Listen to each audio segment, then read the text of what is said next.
Guys welcome to our channel. आज हम class 11th के बायोलॉजी का chapter number 8 cell the unit of the life plastid पढ़ने जाएंगे। प्लास्टिड से स्टार्ट करेंगे। इसके पहले हमने माइटोकॉन्ड्रिया तक ख़त्म कर दिया। ये हमारा लेक्चर नंबर 3 है और आज हमें पूरा चैप्टर जो है वो ख़त्म कर देंगे। ठीक है, तो स्टार्ट करते हैं लाइन बाय लाइन रीड कर एक्सप्लेन समझते हैं कि क्या लिखा है। ठीक है, स्टार्ट करते हैं। देखो लिखा है plastid are found in the all plant cell and in the euglenoid. ऐसा क्यों? प्लास्टिड सिर्फ प्लांट सेल और यूक्लिनॉइड्स के अंदर क्यों पाया जाता है? क्योंकि ये दोनों देखो, यूक्लिनॉइड जो होता है वो तो जो प्रेजेंस ऑफ सनलाइट रहती है, अगर सनलाइट रहती है तो वो ऑटोट्रॉप की तरह बिहेव करता है, अपना खाना खुद बनाता है। लेकिन जब लाइट नहीं रहती तो वो छोटे छोटे और इंसेक्ट्स को खाने लग जाता है और हेट्रोट्रॉप की तरह बिहेव करने लग जाता है। लेकिन ये फोटोसिंथेसिस तो करता ही है जब सनलाइट अवेलेबल होती है, और प्लांट तो फोटोसिंथेसिस करते ही हैं।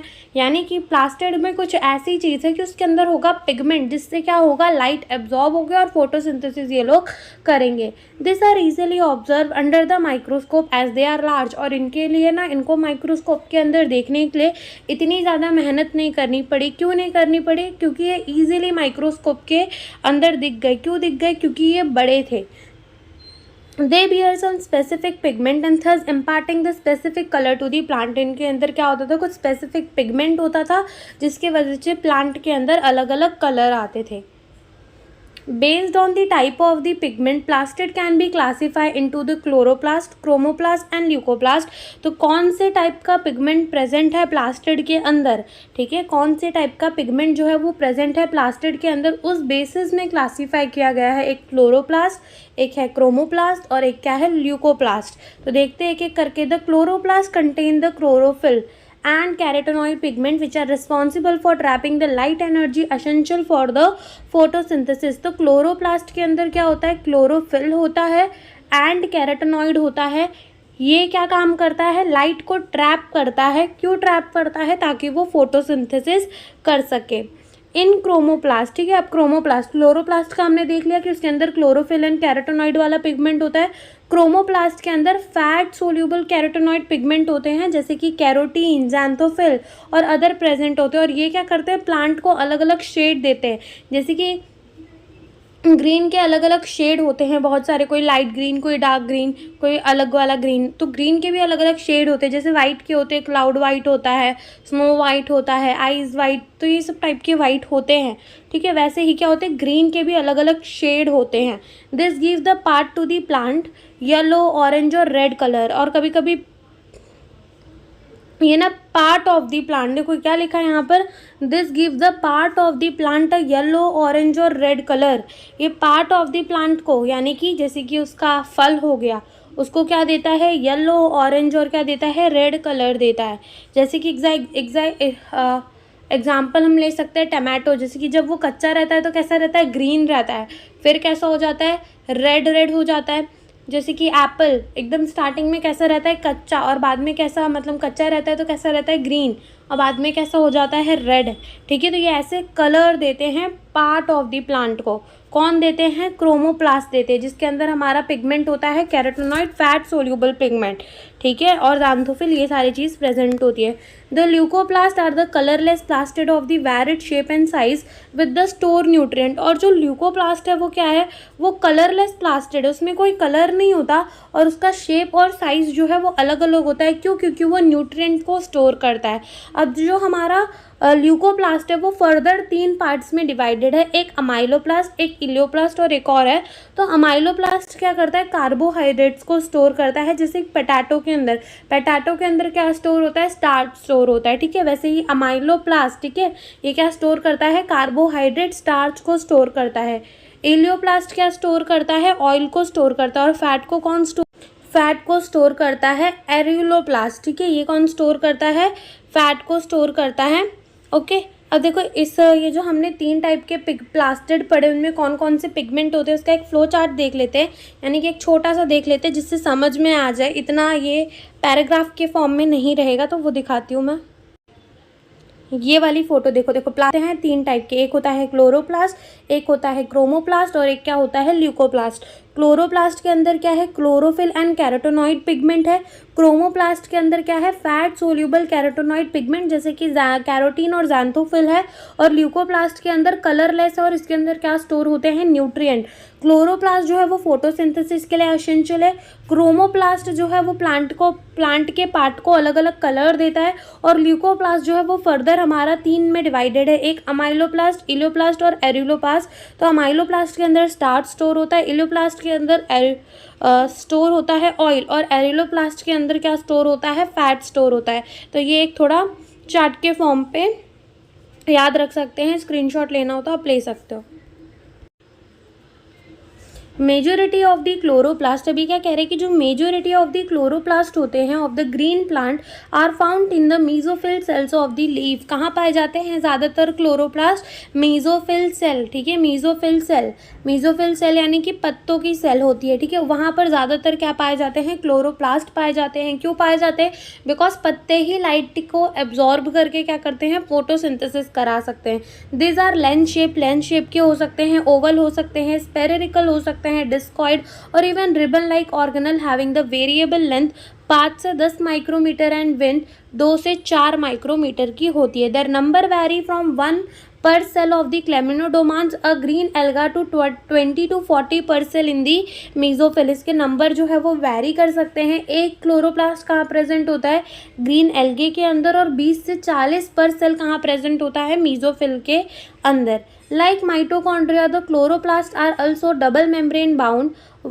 Of the two, the inner chloroplast membrane is relatively less permeable। तो ये क्या कह रहे हैं कि जैसे माइटोकॉन्ड्रिया के अंदर हमने 2 मेम्ब्रेन देखे थे, वैसे ही क्लोरोप्लास्ट के अंदर कितने मेम्ब्रेन होते हैं, 2 मेम्ब्रेन होते हैं, वो डबल मेम्ब्रेन बाउंड स्ट्रक्चर होता है, ठीक है। और आउट ऑफ द 2 जो इनर वाला होता है मेम्ब्रेन वो लेस परमिएबल होता है, ठीक है, ज़्यादातर चीज़ों को बाहर नहीं आने, मतलब अंदर नहीं आने देता, ठीक है। The space limited by the inner membrane of the chloroplast is known as the stroma. A number of organised flattened membranous sac called the thylakoid are present in the stroma। तो देखो ये क्या कह रहे हैं कि जो स्पेस लिमिटेड है, यानी कि ये हमारी क्या है, इनर मेम्ब्रेन है, ठीक है। इनर मेम्ब्रेन के अंदर ये जो सारी पूरी स्पेस, अगर ये सारे ना हो, ठीक है, गोल गोल, और इसके अंदर जो भी पूरी स्पेस पड़ी है उसको क्या कहेंगे, स्ट्रोमा कहेंगे, ठीक है। तो यहाँ पर लिखा क्या है, देखो लिखा है कि the space limited by the inner membrane of the chloroplast is called the stroma. जो अंदर स्पेस है उसको क्या कहते हैं, स्ट्रोमा कहते हैं। फिर वो क्या कह रहे हैं कि इसके अंदर क्या ऑर्गेनाइज है, थाइलाकॉइड्स। अभी थाइलाकॉइड्स क्या होते हैं, ये जो हमें पूरा दिख रहा है ना, इसको क्या कहते हैं, थाइलाकॉइड्स कहते हैं, ठीक है। मतलब इसके एक को हम क्या बोलेंगे, थाइलाकॉइड बोलेंगे, एक को क्या बोलेंगे, थाइलाकॉइड बोलेंगे। और ये जो कॉइन जैसे एक के ऊपर एक के ऊपर एक के ऊपर एक रख देंगे तब उसको क्या कहेंगे, ग्रैनम कहेंगे या फिर ग्रैना कहेंगे। और अकेला है तो उसको क्या कहेंगे, थाइलाकॉइड। और अगर कॉइन जैसे कि मान लो हमने कॉइन ले लिए बहुत सारे और उसको एक के ऊपर एक के ऊपर एक के ऊपर एक रख दे तो वो क्या हो जाएगा, अपना ग्रैना। और एक अकेला कॉइन जो है वो क्या हो जाएगा, हमारा थाइलाकॉइड हो जाएगा। तो यहाँ पर लिखा है द स्पेस लिमिटेड, ये तो हो गया। A number of the organised flattened membranous sac called the thylakoid are present in the stroma। Thylakoids are arranged in the stacks like the pile of coil called the grana, singular granum or the intergranal thylakoid। In addition, there are the flat membranous tubule called the stroma lamellae connecting the thylakoid of the different grana। यानी कि ये जो हमारे ग्राना है, जैसे कि एक coin के ऊपर कॉइन सारे अरेंज है, तो ये क्या हो गए, अपने ग्राना हो गए। तो अब इन ग्राना को जो जोड़ रहा है, जैसे कि यहाँ पर देखो ये ग्राना को जोड़ रहा है, ये वाली जो जा रही है ये ग्राना को जोड़ रही है, यहाँ पे ये ग्राना को जोड़ रहा है, ठीक है। तो ये सारे जो ग्राना को जोड़ रहे हैं वो क्या है, अपने स्ट्रोमा लेमेले हैं। क्या है, स्ट्रोमा लेमेले। तो इधर पे लिखा हुआ है कि थाइलाकॉइड्स जो है वो तो in addition there are the flat membranous tubule है, जिसको क्या कह रहे हैं, स्ट्रोमा लेमेले कह रहे हैं, जो हमारे थाइलाकॉइड्स डिफरेंट ग्राना को कनेक्ट कर रहे हैं, ठीक है, जो हमारे डिफरेंट ग्राना को क्या कर रहे हैं, कनेक्ट कर रहे हैं। The member of the thylakoid enclose a space called a lumen. अब जो मेंबर है, यानी कि मान लो जैसे कि ये एक हमारा क्या हो गया, थाइलाकॉइड हो गया। अब इस थाइलाकॉइड के अंदर ये जो स्पेस है, ठीक है, ये जो स्पेस है इसको क्या कहते हैं, इसको कहते हैं ल्यूमेन। जब आप आगे का पढ़ोगे, केमियोस्मोटिक हाइपोथेसिस पढ़ोगे, ठीक है, तो उसमें आप देखोगे जेड स्कीम क्या होती है, और जेड स्कीम के साथ साथ उसमें वो देखेंगे केमियोस्मोटिक हाइपोथेसिस। तो समझ में आएगा कि ये सारी चीज़ों का क्या काम होता है। एक्चुअल में होता क्या है कि ये जो थाइलाकॉइड होते हैं ना, ये थाइलाकॉइड, ठीक है, तो मान लो जैसे ये थाइलाकॉइड, तो ये थाइलाकॉइड की मेम्ब्रेन में ही पिगमेंट प्रेजेंट होते हैं, इधर पे ही फोटोसिंथेसिस होती है। ओके, तो ये थाइलाकॉइड के मेम्ब्रेन में ही पिगमेंट प्रेजेंट होते हैं और जेड स्कीम चलती है। तो ल्यूमेन में भी बहुत सारे काम होते हैं। जब आप पढ़ोगे वो वाला चैप्टर तो आपको समझ में आएगा। Okay, in addition there are the flat membranous tubule, जिसको क्या कहते हैं, स्ट्रोमा लेमेले कहते हैं, जो डिफरेंट हमारे थाइलाकॉइड्स को कनेक्ट करता है, डिफरेंट ग्राना को जोड़ता है। The membrane of the thylakoid enclose the space, जिसको क्या कहते हैं, ल्यूमेन कहते हैं। The stroma of the chloroplast contain the enzyme require for the synthesis of the carbohydrate and protein. It also contain the small double standard circular DNA molecule and the ribosome. Chlorophyll pigment are present in the thylakoid. The ribosome of the chloroplast smaller 70S than the cytoplasmic ribosome 80S। तो ये क्या कह रहे हैं, ये कह रहे हैं कि जो हमारा स्ट्रोमा है क्लोरोप्लास्ट का, उसके अंदर क्या होते हैं, एंजाइम्स होते हैं जो कि रिक्वायर होते हैं, चाहिए पड़ते हैं। क्यों चाहिए पड़ते हैं, कार्बोहाइड्रेट और प्रोटीन की सिंथेसिस करवाने के लिए। और इसमें एक स्मॉल छोटा सा डबल स्ट्रैंडेड और कैसा होता है, सर्कुलर, जैसे कि डबल स्टैंडर्ड हो गया और ये कैसा हो गया, सर्कुलर। तो ऐसे डबल स्टैंडर्ड सर्कुलर क्या होता है, DNA। क्या होता है, डबल स्टैंडर्ड सर्कुलर होता है DNA। कहाँ पे होता है, स्ट्रोमा के अंदर होता है। Double standard circular DNA molecule होता है और क्या होता है, राइबोसोम्स होते हैं, ठीक है। और क्लोरोफिल पिगमेंट कहाँ प्रेजेंट होता है, थाइलाकॉइड पे प्रेजेंट होता है। और जो हमारा राइबोसोम है ना, जो कि क्लोरोप्लास्ट के स्ट्रोमा में प्रेजेंट होता है, वो कौन सा वाला प्रेजेंट होता है, 70S वाला। बल्कि हमारे साइटोप्लाज्म के अंदर कौन सा प्रेजेंट होता है, 80S वाला, ठीक है, बोला है देन द साइटोप्लाज्मिक राइबोसोम। तो ये हमारे क्या होगा, ये हमारा हो गया प्लास्टिड। फिर आते हैं राइबोसोम। राइबोसोम क्या होते हैं, ribosome are the granular structure first observe under the electron microscope as dense particle by the George Palade 1953। They are composed of the ribonucleic acid and protein and not surrounded by the any membrane. तो जो ribosome होते हैं वो सबसे पहली बार electron microscope के अंदर किसने ढूंढा था, जॉर्ज पैलाडे ने। कब ढूंढा था, 1953 के अंदर इन्होंने इसको ढूंढा था। और क्या बताया, उन्होंने नहीं बताया, मतलब कि ये किस चीज़ का बना होता है, ये राइबोन्यूक्लिक एसिड का, यानी कि किसका बना होता है, RNA का, ठीक है। जैसे कि अपना DNA होता है वैसे ही क्या होता है, RNA, राइबोन्यूक्लिक एसिड, उसका क्या बना होता है, ये हमारे राइबोसोम बने होते हैं। और प्रोटीन भी होता है, ठीक है। और यहाँ पर कोई भी मेम्ब्रेन जो है वो प्रेजेंट नहीं होती। The eukaryotic ribosome are 80S while the prokaryotic ribosome are the 70S. Each ribosome has the two subunit, एक larger एक smaller subunit. The two subunit of 80S ribosome are the 60S and 40S while 70S are the 50S and 30S. तो ये क्या कह रहे हैं कि जो यूकैरियोट का राइबोसोम होता है वो कितने का होता है, 80S का होता है। और जो प्रोकैरियोटिक का राइबोसोम होता है वो कितने का होता है, 70S का होता है। इसमें दो सब यूनिट होती है, एक ये वाली लार्जर सब यूनिट और एक थोड़ी छोटी होती है जिसको कहते हैं स्मॉलर सब यूनिट, स्मॉल सब यूनिट। और जब ये दोनों जुड़ जाते हैं तो क्या बना देते हैं, अपना राइबोसोम बना देते हैं। तो वो क्या कह रहे हैं कि जो हमारा यूकैरियोट का राइबोसोम होता है 80S का, वो 60 और 40, देखो 60S प्लस 40S मिलकर क्या बनाता है, हमारा 80S का राइबोसोम। और हमारा 50S प्लस 30S मिलकर क्या बनाता है, अपना 70S का राइबोसोम बनाता है, ठीक है।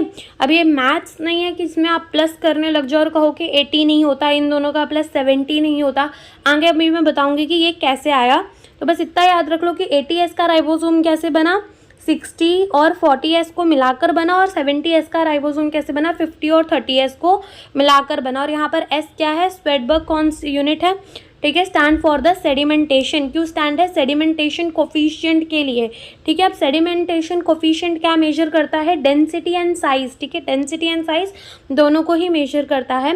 Both 70S and 80S ribosome are composed of the two subunit. दोनों ही राइबोसोम में कितनी सब यूनिट होती है, ठीक है, जो कि किसका बना हुआ है, 60S का। और 40S से मिलकर हमारा क्या बना हुआ है, 80S का राइबोसोम बना है। तो होता क्या है जब हम 60 राइबोसोम सेडिमेंटेशन के अंदर डालते हैं, ठीक है, जब हम 60S का राइबोसोम सेडिमेंटेशन के अंदर डालते हैं तो वो कहीं यहाँ आकर लाई कर जाता है, ठीक है, और जब हम 40S का राइबोसोम सेडिमेंटेशन के लिए जाते हैं तो वो कहीं यहाँ आके लाई कर जाता है।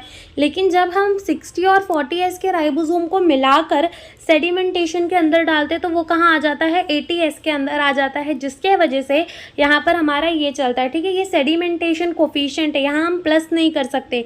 सिमिलरली होता क्या है कि जो हमारा 70S का राइबोसोम है वो 50S और किसका मिलकर बना हुआ है, 30S का मिलकर बना हुआ है। तो जब हम 50S के राइबोसोम को सेडिमेंटेशन के अंदर डालते हैं तो वो यहाँ आता है, जब 30S के राइबोसोम को सेडिमेंटेशन के लिए डालते हैं तो वो यहाँ आता है।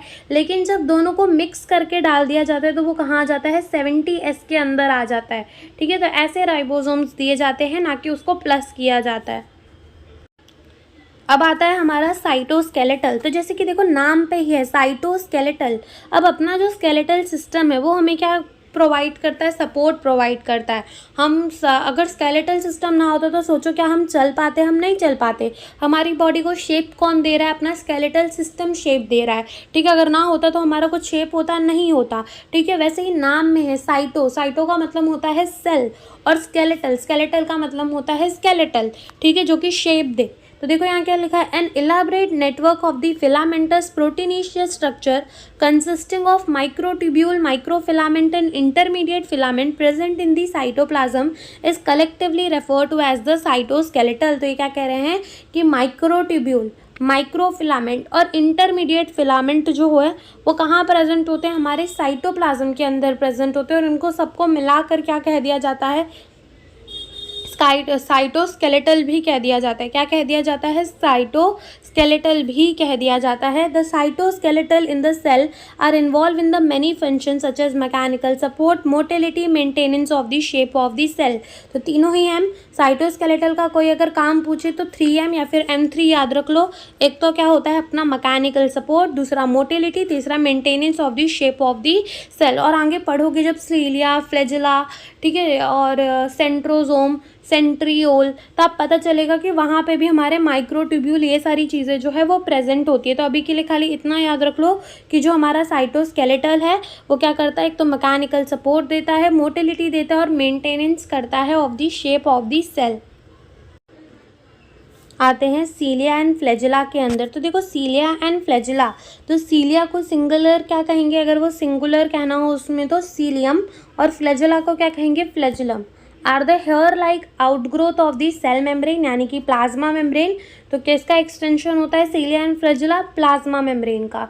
सीलिया are the structure which work like the oar causing the movement of the either the cell or the surrounding fluid। तो ये क्या कह रहे हैं कि जो सीलिया है, ठीक है, जैसे कि मान लो कि सीलिया जो है वो क्या है, एक स्मॉल स्ट्रक्चर है जो कि ओर्स की तरह काम करता है। या तो वो सेल का मूवमेंट करा देता है या फिर सराउंडिंग की फ्लूइड का। जैसे कि मान लो हमारे पास क्या है, एक बोट है, ठीक है, और बोट जो है वो कैसे चलेगी, ऐसे जो होते हैं उनसे चलती है, ओर से चलती है। तो होता क्या है कि ऐसे जब चलाते हैं तो पानी पीछे छूटता जाता है और हम आगे बढ़ते जाते हैं, ठीक है। तो एक तो बोट की मूवमेंट हो रही है, दूसरी पानी की मूवमेंट हो रही है, पानी को हम पीछे छोड़ दे रहे हैं। ये होता है ओर जिससे चलती है बोट, ठीक है।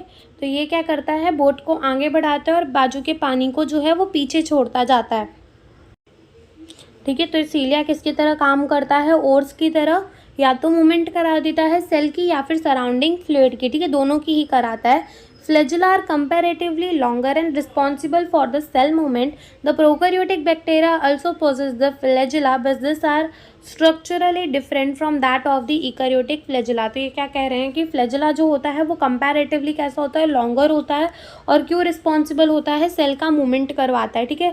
प्रोकैरियोटिक बैक्टीरिया के पास भी फ्लैजिला होता है, बट उसका जो स्ट्रक्चर होता है ना वो डिफरेंट होता है देन द यूकैरियोटिक फ्लैजिला। तो एक बार रीड करते हैं, फिर फ्लैजिला का स्ट्रक्चर हम देखते हैं। The electron microscope study of the cilium and the flagellum show that they are covered with the plasma membrane. Their core called the axoneme possess the number of the microtubule running parallel to the long axis. The axoneme usually has the 9 doublets of the radially arranged peripheral microtubule, a pair of the centrally located microtubule, and such an arrangement of the axonal microtubule is referred to as the 9+2 array. The central tubule are connected by the bridge, and it is also enclosed by a central sheath which is connected to one of the tubule of each periphery doublet by the radial spoke. Thus, there are the 9 radial spokes. The peripheral doublets are interconnected by the linker. Both the cilium and the flagellum emerge from the centriole-like structure called the basal body. देखो होता क्या है कि ये जो हमारा क्या है क्रॉस सेक्शन है किसका, सीलिया या फिर फ्लैजिला का। तो फ्लैजिला तो कैसा होता है, ऐसे लंबा लंबा सेल के बाहर निकला होता है, ठीक है। मान लो जैसे कि ये क्या है फ्लैजिला, तो लंबा लंबा ये सेल के बाहर निकला होगा। अब क्या किया होगा हमने कि ऐसे मान लो फ्लैजिला को एकदम बीच से कट कर दिया, ठीक है। यहाँ पर तो ये सारे जो इसके स्ट्रक्चर है मान लो इसके अंदर जो भी वो ऐसे ही पूरे पूरे सीलिया के अंदर या फिर पूरे फ्लैजिला के अंदर जो है वो प्रेजेंट होंगे। लेकिन हमने जब कट कर दिया और इसको ऊपर से देखा, ठीक है, इसको कट करने के बाद इसको ऊपर से देखा तो ये हमें ऐसे ऐसे दिखाई देंगे, ठीक है। कैसे कैसे, जब बस कहीं कहीं पे डॉट डॉट डॉट डॉट वैसे दिखाई देगा, ठीक है। तो वही स्ट्रक्चर हमें यहाँ पर दिखाया गया है, ठीक है। तो देखो होता क्या है कि ये माइक्रोस्कोप के अंदर ऐसा दिखता है, ये थोड़ा ढंग से यहाँ पर समझाया हुआ है। तो ये क्या कहते हैं कि जो हमारा सीलिया होता है वो फ्लैजिला होता है जो भी होता है, तो वो क्या होता है कवर होता है, किससे कवर होता है, एक्सोनिमी से, ठीक है, से वो कवर होता है। अब इसमें प्लाज्मा मेम्ब्रेन भी होती है, ठीक है, प्लाज्मा मेम्ब्रेन भी होती है। क्यों होती है, बिकॉज ये प्लाज्मा मेम्ब्रेन का एक्सटेंशन है। अब इसमें क्या होता है कि माइक्रोट्यूब्यूल होते हैं। देखो ये पेरीफेरी में माइक्रोट्यूब्यूल्स अरेंज है, ठीक है, ये पेरीफेरी में माइक्रोट्यूब्यूल अरेंज है। और ये जो सारे माइक्रोट्यूब्यूल है ना, अब इनको क्या कहते हैं, डबलेट्स कहते हैं। क्यों, क्योंकि दो दो अरेंज है, ठीक है, दो दो करके अरेंज है, तो इनको क्या कह देते हैं, डबलेट्स। और ये डबलेट है कितने, 9 डबलेट है। देखो ये हो जाएगा 1, ये 2, ये 3, ये 4, ये 5, ये 6, ये 7, ये 8 और ये क्या हो जाता है 9 हो जाता है। तो 9 डबलेट है, ओके। और ये बीच में 2 और हमारे सेंट्रल माइक्रोट्यूब्यूल प्रेजेंट है, तो ये हमारे कितने बीच में प्रेजेंट है, 2, ठीक है। तो इसको क्या कह देते हैं, 9+2 एरे कह देते हैं, 9+2 अरेंजमेंट कह देते हैं। क्यों, बिकॉज 9 पेरीफेरी में प्रेजेंट है और बीच में 2 प्रेजेंट है, तो इसको क्या कह देते हैं, 9+2 एरे कह देते हैं, 9+2 अरेंजमेंट कह देते हैं, ठीक है। अभी जो डबलेट्स है ना हमारे, ये किसके बने हुए हैं, माइक्रोट्यूब्यूल के बने हुए हैं। ये लोग भी, ये अपने जो डबलेट्स है वो भी इंटरकनेक्टेड है एक ब्रिज से, ठीक है, एक इंटरकनेक्टेड है इंटर डबलेट ब्रिज, ठीक है। इनको क्या कहा जाता है, इंटर डबलेट ब्रिज या फिर लिंकर भी कहा जाता है। तो ये कनेक्टेड है इंटर डबलेट ब्रिज से। किससे कनेक्टेड है, इंटर डबलेट ब्रिज से। सेंट्रल में 2 माइक्रोट्यूब्यूल प्रेजेंट और ये इनक्लोज है किसके अंदर, एक सेंट्रल शीथ के अंदर, ठीक है। ये कहाँ इनक्लोज है, एक सेंट्रल शीथ के अंदर, और इनको भी कनेक्ट कर रहा है, ठीक है। इन 2 माइक्रोट्यूब्यूल्स को भी कोई कनेक्ट कर रहा है, जिसको क्या कहते हैं, एक ब्रिज, ठीक है, एक ब्रिज से ये दोनों भी कनेक्टेड है, ठीक है। अब जैसे कि ये 9 डबलेट्स हैं हमारे पास, ठीक है, क्या है, 9 डबलेट्स हैं। तो 9 डबलेट्स जो हैं तो उनमें क्या है, ये डंडी लगे हुए हैं जिनको क्या कहते हैं, रेडियल स्पोक कहते हैं। क्या कहते हैं, रेडियल स्पोक। तो जब 9 डबलेट्स हैं तो हमारे पास कितने रेडियल स्पोक्स होंगे, 9 ही रेडियल स्पोक्स होंगे। तो ये हमारे 9 रेडियल स्पोक्स हैं। तो हमारे पास कितने रेडियल स्पोक्स होंगे, 9 रेडियल स्पोक्स प्रेजेंट होंगे, ओके। और ये वाला जो स्ट्रक्चर दिख रहा है, ये थोड़ा सा गोल गोल वाला स्ट्रक्चर, ठीक है, ये यहाँ पर ये सारे हैं ना गोल गोल छोटे छोटे से, इनमें क्या होता है, इन पे एक एंजाइम होता है जिसको क्या कहते हैं, डाइन एंजाइम, ठीक है, डाइन एंजाइम कहते हैं।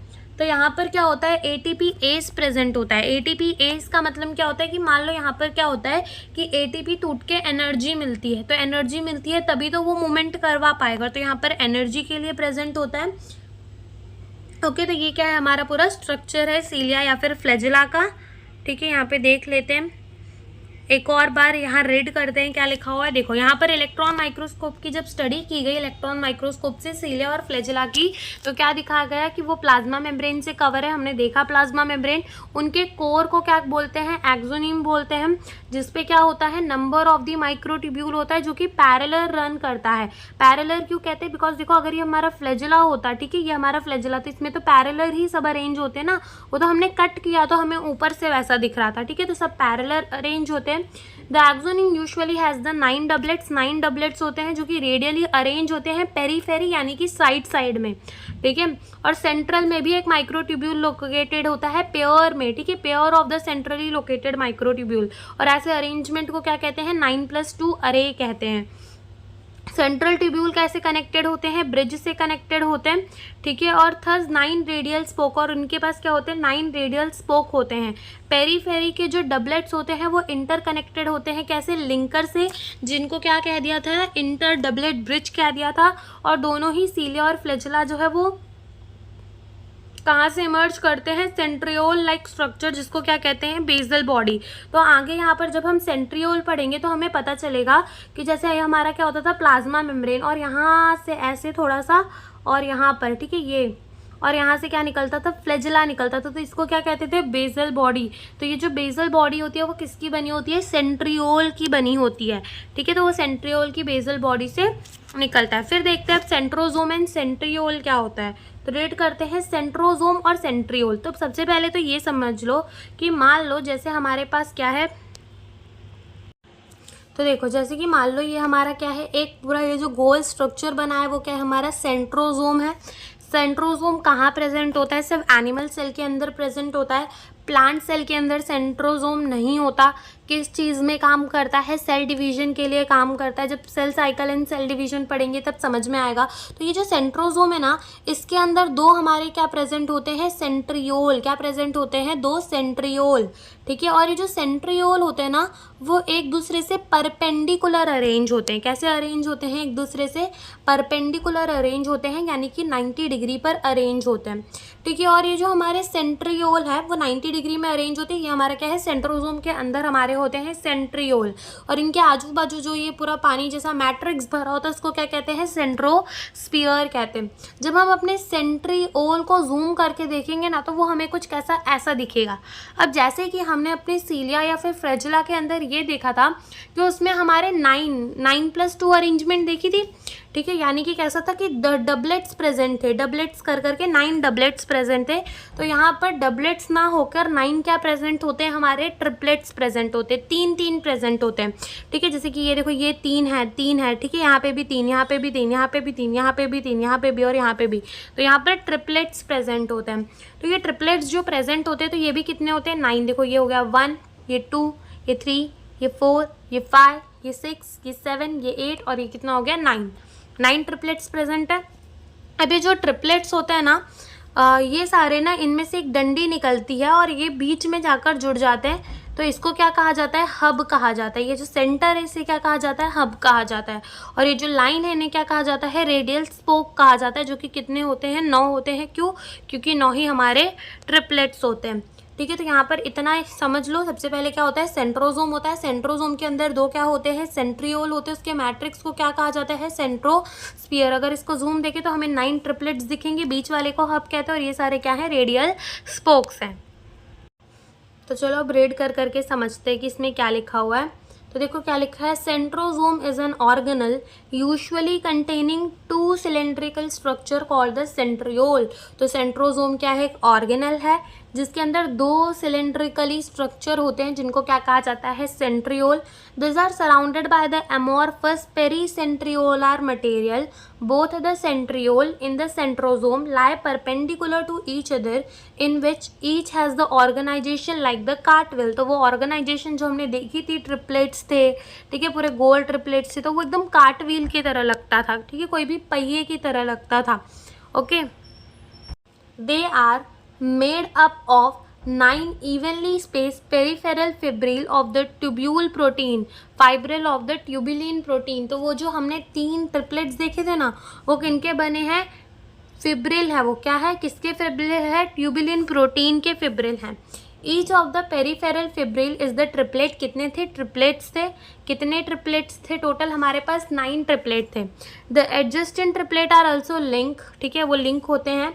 The central part of the proximal region of the centriole which is a proteinaceous is also proteinaceous and called the hub। यानी कि बीच में जो हमने देखा था जहाँ से सारे रेडियल स्पोक आए थे, तो ये बीच में जो था उसको क्या कह रहे थे, हम हब कह रहे थे, ठीक है। which is connected with the tubule of the peripheral triplets by the radial spoke made up of protein. ठीक है, तो ये किससे कनेक्टेड था, रेडियल स्पोक आके वहाँ हब में जुड़ रहे थे। The centriole form the basal body of the cilia and flagella. और ये जो सेंट्रियोल हैं वो क्या बनाते हैं, बेसल बॉडी बनाते हैं, किसकी, सीलिया और फ्लैजेला के। और ये स्पिंडल फाइबर भी बनाते हैं जो कि सेल डिवीजन के टाइम पे काम आता है। They give rise to the spindle apparatus during the cell division into the animal cell. ठीक है, तो ये हमारा क्या हो गया, ये हमारा हो गया सेंट्रोजोम और सेंट्रियोल। फिर आता है न्यूक्लियस, इस चैप्टर का सेकेंड लास्ट टॉपिक। इसके बाद एक और टॉपिक है, वो बहुत छोटा सा ही है। तो देखो अब ये पढ़ना स्टार्ट करते हैं, न्यूक्लियस। देखो, nucleus as the cell organelle was first describe by the Robert Brown as early as 1831. Later, the material of the nucleus stained by the basic dye was given the name chromatin by the Fleming. यानी कि ये जो nucleus है वो उसको क्या कहा जाता है, ब्रेन ऑफ दी सेल भी कहा जाता है। जैसे हमारी पूरी बॉडी को कौन चलाता है, हमारा ब्रेन। ठीक है, वैसे ही एक पूरे सेल को कौन चलाता है, न्यूक्लियस चलाता है। इसलिए न्यूक्लियस को क्या कहा जाता है, ब्रेन ऑफ दी सेल भी कहा जाता है। इसको सबसे पहली बार किसने ढूंढा था, रॉबर्ट ब्राउन ने ढूंढा था। ठीक है, कब ढूंढा था, 1831 के अंदर। और बाद में इन्होंने इसको नाम क्या दे दिया, बाद में जब ये बेसिक डाई जैसे कि एसिटोकार्माइन से स्टेन हुआ तो इसका नाम क्या दे दिया गया, क्रोमैटिन दे दिया गया। किसने दिया, ये फ्लेमिंग ने दिया। तो अगर क्वेश्चन आए कि न्यूक्लियस ढूंढा किसने था, तो रॉबर्ट ब्राउन ने। ठीक है, और उसके मटेरियल को किसने स्ट्रेन किया था, यानी कि न्यूक्लियस के अंदर मटेरियल होता है क्रोमैटिन, उसको किसने स्टेन किया था, फ्लेमिंग ने स्टेन किया था बाय द बेसिक डाई। क्यों, क्योंकि हमारा जो क्रोमैटिन होता है वो एसिडिक होता है नेचर के अंदर। अब देखो इतना समझ लो कि अगर हमारा डीएनए ऐसे धागे के फॉर्म में प्रेजेंट है, एकदम बिखरा हुआ पड़ा है, धागे की तरह एकदम पड़ा हुआ है, तो उसको क्या कहते हैं, क्रोमैटिन कहते हैं। लेकिन अगर वही एक अच्छे से स्ट्रक्चर में ऐसे ऐसे ऐसे ऐसे करके एक थ्रेड जैसा बना ले, ठीक है, एकदम अरेंज हो जाए, कॉम्पैक्ट हो जाए, तो इसको क्या कह देते हैं, क्रोमोजोम कह देते हैं। ठीक है, तो जो हमारा डीएनए होता है वो कैसा होता है, एसिडिक। इसलिए वो कैसे स्टेन किया गया, उसको बेसिक डाई से। डीएनए जो है वो एसिडिक होता है ना, इसीलिए उसको कॉम्पैक्ट, उसको बांध के रखने के लिए, जैसे ये थ्रेड जैसा पड़ा होता है, तो इस थ्रेड को अरेंज करने के लिए क्रोमोसोम के अंदर, ठीक है, कौन सा प्रोटीन लगता है, हिस्टोन प्रोटीन लगता है, जो कि कैसा होता है, बेसिक होता है। आगे पढ़ेंगे। तो देखो ये क्या कह रहा है, the interphase nucleus. Interphase nucleus यानी कि जो हमारा cell cycle and cell division chapter पढ़ेंगे वहाँ पे हमको ज़्यादा अच्छे से समझ आएगा कि इंटरफेज क्या होता है। इंटरफेज वो फेज होता है जहाँ पर हमारा सेल, ठीक है, हमारा सेल क्या करता है, इंटरफेज वो फेज होता है जहाँ पर हमारा सेल जो है वो, देखो इंटरफेज जो सबसे पहले है तो 3 फेज में डिवाइड है, एक है G1, एक है S और एक है G2 फेज। तो यहाँ पर सेल खुद को तैयार कर रहा होता है डिवीजन के लिए, लेकिन डिवीजन नहीं करता। G1 फेज के अंदर सेल खुद को ग्रो करता है, बड़ा होता है, ठीक है। S फेज के अंदर अपना DNA रेप्लिकेट कर देता है, उसकी कॉपी बना देता है ताकि दोनों ही जब उसके डॉटर सेल आए तो वो दे सके। और G2 फेज के अंदर क्या होता है, वो प्रोटीन सिंथेसिस करता है। तो ये तीनों को मिलाकर इंटरफेज ही कहा जाता है। इंटरफेज में सेल डिवाइड नहीं कर रहा होता, सेल खाली तैयारी कर रहा होता है कि उसको डिवाइड करना है, ठीक है। इंटरफेज में सेल डिवाइड नहीं करता। तो यहाँ पे कहा है कि जो इंटरफेज का न्यूक्लियस है, nucleus of the cell when it is not dividing, cell का न्यूक्लियस जब वो डिवाइड नहीं कर रहा होता, has highly extended and elaborate nuclear protein fibre called the chromatin, nuclear matrix and one or more spherical body called the nuclei single nucleolus। तो यहाँ पर क्या कह रहे हैं कि जब अपना इंटरफेस का न्यूक्लियस होता है, डिवाइड नहीं करता, तो डीएनए धागे के फॉर्म में प्रेजेंट होता है, जिसको क्या कहते हैं, क्रोमैटिन कहते हैं। न्यूक्लियर मैट्रिक्स जो है वो प्रेजेंट ही होते हैं। और कुछ स्फेरिकल बॉडी, स्फेरिकल बॉडी देख रहे हो यहाँ पर, ठीक है, जिसमें क्या लिखा है, न्यूक्लियोलस लिखा है, तो ये प्रेजेंट होता है। न्यूक्लियस के अंदर का जो मैट्रिक्स होता है उसको क्या कह देते हैं, न्यूक्लियोप्लाज्म कह देते हैं। यहाँ पर न्यूक्लियर की मेम्ब्रेन भी है, ठीक है। देखो लिखा है, electron microscope has revealed that the nuclear envelope which consist of the 2 parallel membrane with the space between 10 to 15 nanometre called the perinuclear space. यानी कि जो न्यूक्लियर का हमारा एक डायग्राम दिखाऊंगी उसमें समझ में आ जाएगा। यानी कि जो हमारी न्यूक्लियर मेम्ब्रेन होती है ना, वो 2 की बनी होती है, और यहाँ पर यहाँ जो स्पेस होता है उसको कहते हैं पेरी न्यूक्लियर स्पेस। और ये जो होता है ना, कंटिन्यू नहीं होता, यहाँ पर मिनट पोर होते हैं, जिसको कहते हैं न्यूक्लियर पोर, ठीक है। तो यहाँ पर लिखा हुआ है कि the electron microscope has revealed that the nuclear envelope, जो न्यूक्लियस का एनवेलप है वो 2 पैरेलल मेम्ब्रेन का बना हुआ है, और उन दोनों के बीच में स्पेस कितना है, 10 से 50 नैनोमीटर का, जिसको क्या कहते हैं, पेरी न्यूक्लियर स्पेस कहते हैं। जो कि क्या करता है, बैरियर बनाता है between the material present inside the nucleus and that of the cytoplasm, जो कि बाहर की चीज़ अंदर और अंदर की चीज़ बाहर नहीं आने देता। The outer membrane usually remain continuous with the endoplasmic reticulum and also bear the ribosome on it.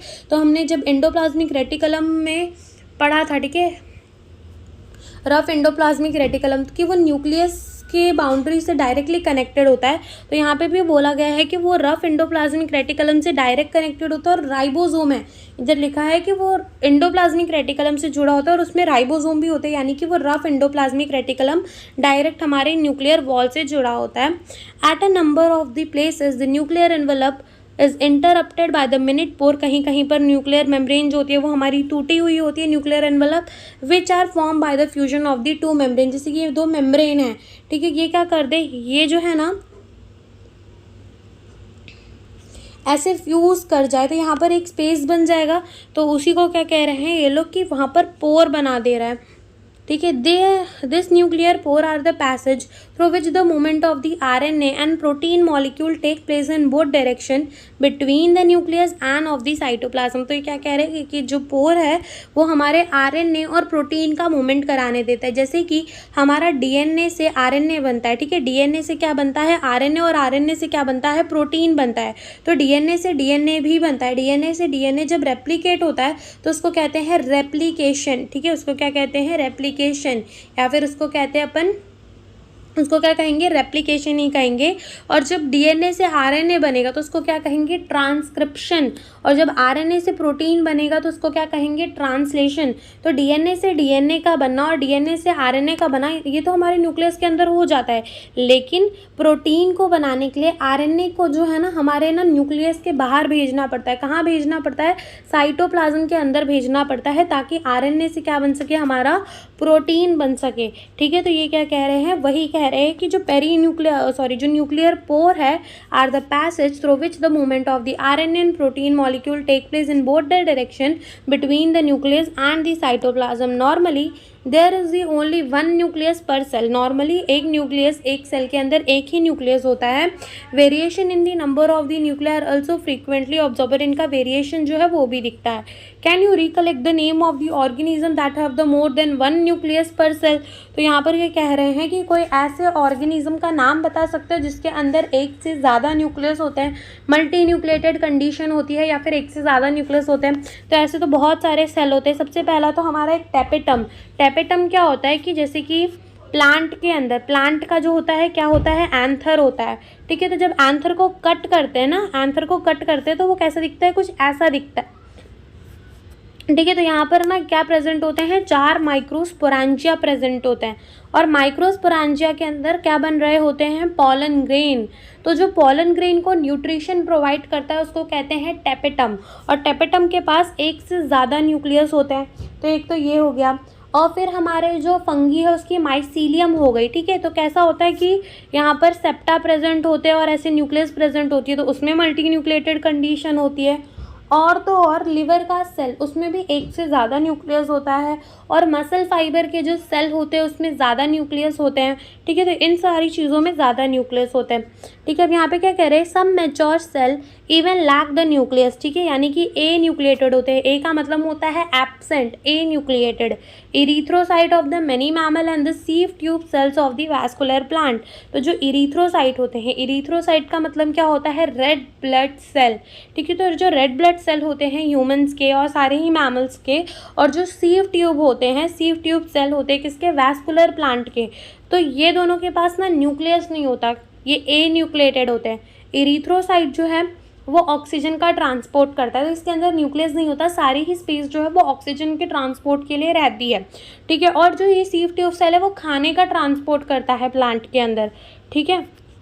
Would you consider this cells as living. तो पूछ रहा है क्या आप इन सेल्स को लिविंग कंसिडर करोगे। तो बिल्कुल लिविंग कंसिडर करेंगे, क्योंकि अपना नॉर्मल काम कर रहे हैं, हमारे बॉडी के अंदर तो काम कर ही रहे हैं। एक तो इरीथ्रोसाइट हमारा ऑक्सीजन का ट्रांसपोर्ट कर रहा है, और ये जो है क्या कर रहा है, ये हमारे खाने का ट्रांसपोर्ट कर रहा है। तो इनको लिविंग कंसिडर करना पड़ेगा, क्योंकि अपनी नॉर्मल वाइटल एक्टिविटी कर रहे हैं, इसलिए हम इनको क्या कहेंगे, लिविंग कंसिडर करेंगे। और वैसे भी व्हाट इज मतलब अगर पूछा जाए कि लिविंग क्या है, तो किसी के पास भी एक सेल है तो हम हम उसको लिविंग कह देते। ये नहीं कहा था कि अगर न्यूक्लियस है तो ही लिविंग कहेंगे, सेल है तो उसको लिविंग कहेंगे, ठीक है।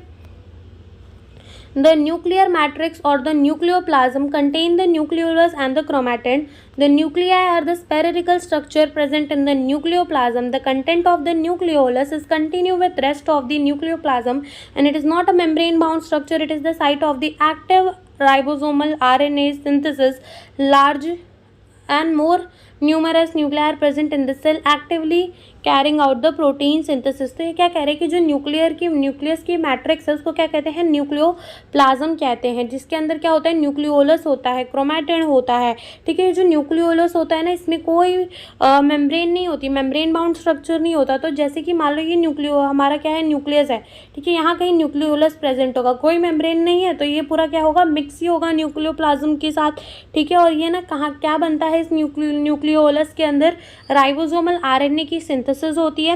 और ऐसे सेल्स के अंदर ये ज़्यादा होता है जहाँ पर ज़्यादा प्रोटीन की सिंथेसिस करनी पड़े। तो इस फिगर के अंदर देखो कि यहाँ पर क्या है, न्यूक्लियोलस प्रेजेंट है, ठीक है, ये न्यूक्लियोलस प्रेजेंट है, ठीक है। तो ये तो क्या है, कंटिन्यूस ही है न्यूक्लियोप्लाज्म के साथ, इसमें कोई मेम्ब्रेन अलग से प्रेजेंट नहीं है कि इसको सेपरेट कर सके। जैसे ये वाला डायग्राम देखो न्यूक्लियस का, तो देखो सबसे पहले ये क्या है, अपनी न्यूक्लियर की मेम्ब्रेन है। फिर कहा गया था कि जो न्यूक्लियर की मेम्ब्रेन है वो दो होती है, एक उसकी होती है आउटर मेम्ब्रेन और एक होती है इनर मेम्ब्रेन। आउटर मेम्ब्रेन और इनर मेम्ब्रेन के बीच में जो स्पेस होती है इसको क्या कहते हैं, पेरी न्यूक्लियर स्पेस कहते हैं, जिसका साइज़ कितना होता है, 10 से 50 नैनोमीटर का होता है, ठीक है। पेरी न्यूक्लियर स्पेस होता है जिसका साइज़ कितना होता है, 10 to 15 नैनोमीटर का होता है। फिर हमने बोला कि ये जो हमारा मैट्रिक्स है न्यूक्लियस का, उसको क्या कहते हैं, न्यूक्लियोप्लाज्म कहते हैं। ये जो पूरा मैट्रिक्स प्रेजेंट है उसको क्या कहेंगे, न्यूक्लियोप्लाज्म कहेंगे, ठीक है, न्यूक्लियोप्लाज्म कहेंगे। और ये जो थ्रेड लाइक स्ट्रक्चर पड़ा हुआ है इसको क्या कहेंगे, क्रोमैटिन कहेंगे। और जब ये कंडेंस हो जाएगा तो क्रोमोसोम बना देगा, है एक्चुअल में डीएनए ही। यहाँ पर जो है दो फ्यूजन हो गई मेम्ब्रेन की, तो बीच में क्या बन गया, न्यूक्लियर पोर बन गया। ये मूवमेंट करवाता है आरएनए एंड प्रोटीन की दोनों ही डायरेक्शन के अंदर। और ये हमारा क्या प्रेजेंट है, न्यूक्लियोलस प्रेजेंट है। यहाँ पर कोई मेम्ब्रेन अलग से नहीं होती इसको सेपरेट करने के लिए। तो ये क्या करता है, इसीलिए इसका जो कंटेंट होता है वो न्यूक्लियोप्लाज्म के साथ मिला ही होता है। और यहाँ पर होती क्या है, आरएनए की सिंथेसिस होती है। क्या होती है, आरएनए की सिंथेसिस होती है। और यहाँ पे जो हमारा आउटर मेम्ब्रेन होता है ना न्यूक्लियस का, वो क्या होता है, कंटिन्यूस होता है with the rough endoplasmic reticulum के साथ, ठीक है। तो ये हमारा पूरा न्यूक्लियस है। You may recall that the interphase nucleus has loose and indistinct network of the nucleoprotein fiber called the chromatin। तो जो हमारा इंटरफेस का न्यूक्लियस होता है उसके पास क्या होता है, क्रोमेटिड पड़ा होता है, डीएनए धागे की फॉर्म में प्रेजेंट होता है। But during the different stage of the cell division, cells show the structure chromosome in place of the nucleus. Chromatin contain the DNA and some basic protein called the histone and some non-histone and also the RNA। तो होता क्या है कि जब हमारा ये जो cell है डिवाइड नहीं कर रहा होता तब तो क्रोमैटिड प्रेजेंट होता है, क्रोमैटिड जो है वो प्रेजेंट होता है, क्रोमैटिन। लेकिन जब हमारे सेल डिवाइड करने लगते हैं तो वो क्या बना देते हैं, कॉम्पैक्ट स्ट्रक्चर, ठीक है, ऐसा कॉम्पैक्ट स्ट्रक्चर बना देते हैं जिसको क्या कहते हैं, क्रोमोसोम कहते हैं। तो ये जो क्रोमोसोम होता है, ठीक है, तो एक क्रोमैटिन होता है, इसके अंदर क्या होता है, डीएनए होता है, कुछ बेसिक प्रोटीन होते हैं जिसको कहते हैं हिस्टोन, कुछ नॉन हिस्टोन प्रोटीन होते हैं, और क्या होते हैं, आरएनए होते हैं। A single human cell has approximately 2 meter long thread of the DNA distributed among its 4623 pair chromosome and you will study the detail of the DNA packing in the form of the chromosome in the class 12। तो class 12 के अंदर molecular basis of the inheritance के अंदर DNA की packing जो है वो समझाते हैं, हिस्टोन प्रोटीन कैसे पैक करता है डीएनए को, पूरा ये सारी चीज़ें जो है वो समझाई जाती हैं। तो देखो सबसे पहले तो यहाँ पर क्या लिखा है कि जो हमारा ह्यूमन का डीएनए है वो 2 मीटर लॉन्ग होता है, 2 मीटर, तो एक्चुअल में 2 मीटर नहीं 2.2 मीटर लॉन्ग होता है। ये क्लास 12 की एनसीईआरटी में लिखा हुआ है यहाँ पर, लेकिन 2 मीटर लिखा हुआ है तो 2 मीटर ही मान लो, लेकिन एक्चुअल में 2.2 मीटर लॉन्ग होता है। तो ये थ्रेड होती है पूरे डीएनए की, एक दुपट्टे जितना लंबा, ठीक है। और हमारे न्यूक्लियस का डायमेंशन कितना होता है 10⁻⁻⁶। तो इतने से न्यूक्लियस के अंदर, जो कि हमें दिख भी नहीं रहा, और उसके अंदर हमें 2 मीटर तक का जो है ये डीएनए को कंडेंस करना है, डीएनए को रखना है। तो इसको कंडेंस किया जाता है क्रोमोसोम की फॉर्म में। और कितने पेयर बनाए जाते हैं, एक तो 46 ऐसे क्रोमोसोम कितने बना दिए जाते हैं, 46 क्रोमोसोम बना दिए जाते हैं। और 46 क्रोमोसोम तो बना दिए जाते हैं, लेकिन ना ऐसे पेयर के अंदर प्रेजेंट होते हैं, जैसे कि ये एक पेयर हो गया, ठीक है। ऐसे 23 पेयर ऑफ दी क्रोमोसोम जो है वो प्रेजेंट होते हैं। कितने, 23 पेयर ऑफ दी क्रोमोसोम। अब यहाँ पर एक कॉन्सेप्ट समझ लो जो कि cell cycle and cell division के अंदर हमें काम पे आएगा। तो होता क्या है कि जब हमारा एक ऐसे प्रेजेंट होता है तो इसको क्या कहते हैं, मोनाड कहते हैं। क्या कहते हैं, मोनाड कहते हैं, ठीक है। और हम इसको क्या कह सकते हैं, हैप्लॉइड कह सकते हैं, ठीक है। इसको क्या कहेंगे, हैप्लॉइड कहेंगे। लेकिन जब हमारा ऐसे 2 में प्रेजेंट होता है तब इसको क्या कहते हैं, डायाड कहते हैं। क्या कहते हैं, डायाड कहते हैं। तब इसको क्या कहते हैं, डायाड कहते हैं। ओके। अब यहाँ पे देखो क्या लिखा है कि each chromosome visible only in the dividing cell essentially has the primary construction or the centromere on the side of which dish shaped structure called the kinetochore are present। तो ये क्या कह रहे हैं कि हर एक जो क्रोमोसोम होता है वो सिर्फ डिवाइडिंग सेल के अंदर प्रेजेंट होता है, और उसमें क्या होता है, सेंट्रोमियर होता है, ठीक है। और सेंट्रोमियर के ऊपर क्या होता है, एक डिश शेप स्ट्रक्चर, जिसको क्या कहते हैं, काइनेटोकोर। तो यहाँ पर जहाँ पर ये एकदम ऐसे बीच में दबा हुआ लग रहा है, ठीक है, तो इसको क्या कहते हैं, सेंट्रोमियर कहते हैं। और इसके ऊपर एक डिश शेप स्ट्रक्चर होते हैं, तो उसको क्या कहते हैं, काइनेटोकोर। जैसे यहाँ पर दिखाया गया है, ये है क्या है, काइनेटोकोर है, ठीक है। काइनेटोकोर जो है ना, ये साइट देते हैं attachment of the spindle fibre. जब सेल की डिवीजन होती है तो ये काइनेटोकोर जो है ना स्पिंडल फाइबर को अटैच करने में हेल्प करते हैं, तभी सेल की डिवीजन होती है। Centromere hold the 2 chromatids of a chromosome. तो याद रखना, जो थ्रेड पड़ा था उसको क्या कह रहे थे, क्रोमैटिन। ये जो 2 है पूरा, उसको क्या कह रहे हैं, क्रोमोसोम। और अगर अकेला प्रेजेंट होगा तो उसको क्या कहेंगे, क्रोमैटिड कहेंगे, ठीक है। तो क्रोमैटिड है जो है वो क्रोमोसोम का, तो सेंट्रोमियर ये बीच का जो होता है, ये दोनों ही क्रोमैटिड को होल्ड करके रखता है, और इनको क्या कहा जाता है, सिस्टर क्रोमैटिड। एक ये क्रोमैटिड, एक ये क्रोमैटिड, दोनों मिलके क्रोमोसोम, एक को सिस्टर क्रोमैटिड भी कहा जाता है, ठीक है। तो ये सिस्टर क्रोमैटिड को जोड़ के रखता है। Based on the position of the centromere the chromosome can be classify into the 4 type. अब जो हमारा सेंट्रोमियर है उसकी पोजीशन कहाँ है, उस बेसिस में हमारे जो क्रोमोसोम है वो 4 टाइप के हैं। कौन से 4 टाइप के, मेटासेंट्रिक, सब मेटासेंट्रिक, एक्रोसेंट्रिक और टेलोसेंट्रिक होते हैं, ठीक है। तो एक बार रीड करते हैं फिर समझेंगे। तो देखो, metacentric chromosome has the middle centromere forming the 2 equal arm of the chromosome. The sub metacentric chromosome has the centromere slightly away from the middle of the chromosome resulting into the 1 shorter arm and 1 longer arm. In the case of the echocentric chromosome, the centromere is situated close to the end, forming the extremely short and 1 very long arm, whereas the telocentric chromosome has the terminal centromere. तो देखो, सबसे पहले होता क्या है कि जो हमारा एक होता है मेटासेंट्रिक क्रोमोसोम, तो सबसे पहले ये जान लो कि जो ऊपर वाली आर्म है इसको कहा जाता है पी आर्म, और ये जो नीचे वाली आर्म है इसको कहा जाता है क्यू आर्म। तो जब मेटासेंट्रिक क्रोमोसोम होते हैं तो इनका जो सेंट्रोमियर होता है एकदम बीच में होता है। इनका जो सेंट्रोमियर है वो कैसा होता है, एकदम बीच में होता है, ठीक है। इनका सेंट्रोमियर कैसा होता है, एकदम बीच में होता है। तो ये जो दोनों आर्म होती है पी एंड क्यू आर्म, वो कैसी होती है, बराबर होती है। फिर आता है हमारा सब मेटासेंट्रिक। तो सब मेटासेंट्रिक के अंदर क्या होता है कि स्लाइटली अवे होती है मिडल से, तो जो हमारी पी आर्म है वो थोड़ी छोटी हो जाती है, लेकिन क्यू आर्म जो है वो हमारी थोड़ी बड़ी हो जाती है। फिर उसके बाद सब मेटासेंट्रिक के बाद हमारा आता है एक्रोसेंट्रिक। तो यहाँ पर क्या होता है, एकदम एक्सट्रीमली यहाँ पर एकदम लोकेटेड होता है। तो एक एकदम एक्सट्रीमली शॉर्ट आर्म मिल जाती है और एक एक्सट्रीमली लॉन्ग आर्म मिल जाती है, यानी कि जो पी आर्म है वो एक्सट्रीमली शॉर्ट हो जाती है और जो क्यू आर्म है वो एक्सट्रीमली बड़ी हो जाती है। फिर आता है टेलोसेंट्रिक। तो यहाँ पर हमारा जो सेंट्रोमियर है वो एकदम टर्मिनल में ही प्रेजेंट होता है, एकदम टर्मिनल यानी एकदम ख़त्म होने वाला होता है क्रोमोसोम, वहीं पर प्रेजेंट होता है, ठीक है। तो ये हमारे 4 टाइप के क्या होते हैं, क्रोमोसोम होते हैं। और ये जो हमारा क्रोमोसोम होता है ना, ठीक है, तो ये जो क्रोमोसोम होता है तो यहाँ पर जो स्ट्रक्चर होते हैं, यहाँ पर ये जो लास्ट वाला एंड होता है, तो इसको क्या कहा जाता है, इसको कहा जाता है टेलोमियर। ये यहाँ पे भी होगा और यहाँ पे भी होगा, ठीक है। तो इसको क्या कहा जाता है, टेलोमियर, ठीक है। तो ये टेलोमियर क्या करता है, प्रोटेक्ट करता है फ्रॉम द फ्यूजन, यानी कि देखो ये जो दो हमारे क्रोमेटिड है वो फ्यूज़ ना कर जाए, उसको कौन प्रिवेंट करता है, हमारा टेलोमियर। ठीक है, तो ये हो गया हमारा क्रोमोसोम। तो यहाँ पर थोड़ा सा मोनाड और डायड का कॉन्सेप्ट और समझते हैं कि हमने क्या बोला कि अगर एक क्रोमेटिड होगा तो मोनाड होगा, दो क्रोमेटिड प्रेजेंट होंगे तो क्या होगा, डायड होगा। अब मान लो कि जैसे ये हमारा एक न्यूक्लियस है और इसके अंदर हमारा क्या प्रेजेंट है, एक ये प्रेजेंट है। ठीक है, और मैं इस क्रोमोसोम को नंबर दे देती हूँ 1। अब क्या हुआ कि जब मेरा रेप्लिकेशन हो गई, ठीक है, इस डीएनए ने रेप्लिकेशन कर ली और कैसा बना दिया, ऐसा बना दिया। ठीक है, अभी भी इस क्रोमोसोम का नंबर कितना रहेगा, 1।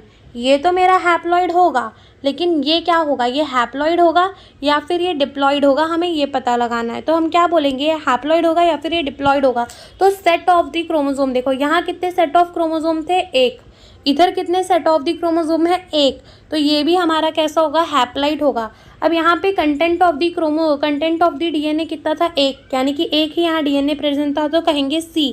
लेकिन यहाँ पर कंटेंट ऑफ द डीएनए तो डबल हो गया, तो इसको क्या कह देंगे, 2C। जैसे कि मान लो ये एक और सेल हो, इसके अंदर हमारा क्या प्रेजेंट है, ये, इसको भी 1 नंबर दे दिया, इसको भी 1 नंबर दे दिया। अब ये कैसा हमारा सेल है, ये है हमारा डिप्लॉइड सेल। क्यों, इसमें सेट ऑफ द क्रोमोसोम कितने हैं, 2। ठीक है, 2 सेट्स ऑफ द क्रोमोसोम है, तो ये हमारा क्या हो जाएगा, ये हमारा हो जाएगा डिप्लॉइड। अब क्या होगा कि जब रेप्लिकेशन हो गई तो ये कुछ ऐसा बना देगा। ओके, तो अब ये हमारा क्या होगा, अब भी ये हमारा कैसा होगा, डिप्लॉइड ही होगा। यहाँ पर कंटेंट ऑफ द डीएनए कितने थे, 2C। इधर पे क्या हो जाएंगे, 4C, डबल हो जाएंगे कंटेंट ऑफ द डीएनए। ठीक है, तो ये cell cycle and cell division के अंदर भी समझेंगे। तो ये हमारे type of the chromosome complete हो गए।